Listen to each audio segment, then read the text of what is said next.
मुसळधार पावसामुळे ठाणे जिल्ह्यात 32 एनडीआरएफच्या जवानांची तुकडी तैनात करण्यात आली आहे. एनडीआरएफच्या टीमने 1.5 महिन्यात 200हून अधिक लोकांचे प्राण वाचवले.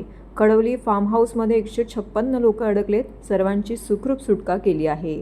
डोंबिवली कंपनीमध्ये स्फोटानंतर लागलेल्या आगीतून अनेकांना मदत करणाऱ्या एनडीआरएफच्या टीमने मुंब्रा टेकडीवर अडकलेल्या 5 मुलांना जीव धोक्यात घालून वाचवले. ठाण्यातील मुसळधार पावसाच्या पार्श्वभूमीवरती राष्ट्रीय आपत्ती प्रतिसाद दलाच्या 2 महिलांसह 32 सदस्यांची तुकडी तैनात करण्यात आली आहे.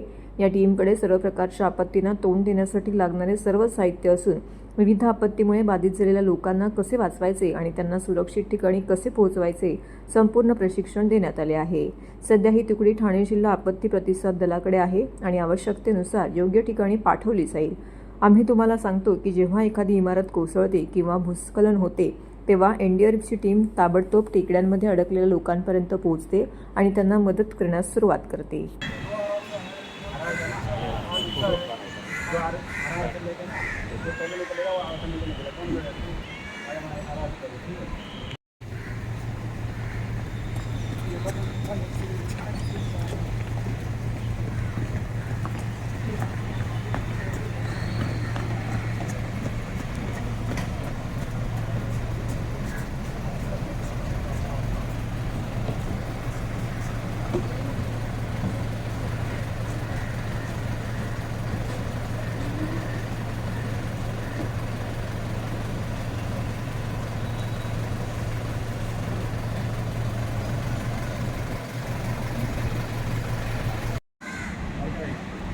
जो है उसको आपके पास रखना, पेड़ बजाना यहाँ पे, उसको लेकर